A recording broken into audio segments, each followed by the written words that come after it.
Today, we're digging into the science of sleep, but we're looking at it through a really specific lens. Why, for women, getting enough rest isn't just some wellness tip. It's actually a biological necessity, one that's tied directly to your hormones and your overall health. So, let's just dive right into the core question, right? We all know sleep is important, but does a lack of it really affect everyone the same way? Well, the answer might surprise you. And that answer is a big, resounding no. When it comes to sleep deprivation, the science is really clear. Women's bodies experience a much stronger biological fallout. The ripple effects aren't just a little bigger. They can literally touch every single aspect of your health. So, what's really behind this difference? Well, the answer is hidden in this intricate, really powerful dance that's happening all the time between your sleep and your hormones. Okay, so it all starts with our circadian rhythm. You can think of it as your body's own internal 24-hour clock. It's like the master conductor of your sleep-wake cycle.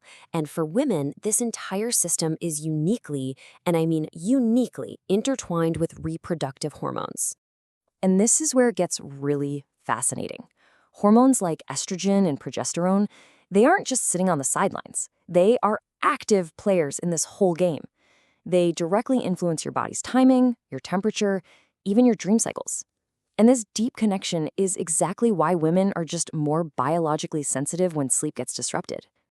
So, to really get a handle on how to improve our sleep, we first have to understand what our body is actually doing all night long. Because it's not just one long snooze, it's this carefully choreographed cycle that repeats itself. And this slide lays out that journey perfectly. I want you to think of it like a 90-minute mission that your body runs on a loop all night. You ease into light sleep, then you move to a stabilized state where memory processing starts. Then you hit that super-critical deep sleep for physical repair. And finally, you enter REM sleep, which is where your brain gets to work sorting through all the emotions of the day. And right here, this is the key takeaway for women. I mean, sure, every stage matters, but you've got to pay close attention to stages 3 and 4. Deep sleep is when your body is laser-focused on balancing hormones and repairing itself. And REM sleep is absolutely essential for emotional processing. It's a really vital part of mental well-being. Okay, so now that we get the how, let's talk about the so what. I mean, what's the real, tangible, day-to-day difference between a body that's properly rested and one that's running on fumes? This chart just lays it all out in black and white. It's a pretty stark contrast, right? Just look at the hormones line alone. The difference between stable cycles and total irregularity. Or metabolism, balanced hunger versus just constant cravings. It's so clear that making that daily choice to prioritize sleep creates that massive ripple effect we were talking about, and it touches literally every part of your well-being. So how do we stay on the rested side of that chart? What's the magic number? Well, the science is actually refreshingly clear on this one. The goal for adults is somewhere between 7 and 9 hours of quality sleep. And this isn't just about feeling less tired. It's about giving your body enough time to complete, roughly 5 of those crucial 90-minute repair cycles we just talked about. But of course, knowing you need 7 to 9 hours is one thing. The real question, the one we all have, is how do you actually get it? Especially when life is just so demanding and your schedule is completely packed. Yeah, let's just take a second and acknowledge the reality here. For so many women, juggling work, family, and all the household tasks creates this huge mental load. It squeezes the time you have for rest, and it can keep your stress hormones high right when you need them to be dropping. Okay, the good news is you can absolutely fight back, and it all starts during the day. These 5 habits, they're powerful ways to set your body up for a great night's sleep, hours before your head even hits the pillow. Consistency is everything.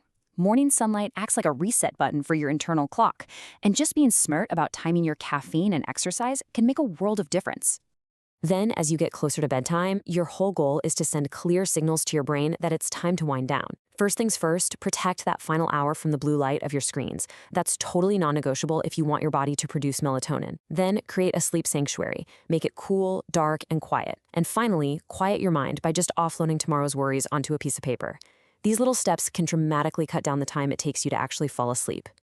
So what does this actually look like in practice, in a real day? Well, this sample timeline here shows how you can weave these strategies into a busy schedule. See, it's not about magically finding more hours in the day, but about being more intentional with the hours you already have. It's about creating a structured but totally achievable rhythm. At the end of the day, if you take just one thing away from all of this, let it be this fundamental shift in your mindset. Sleep isn't a luxury. It's not optional.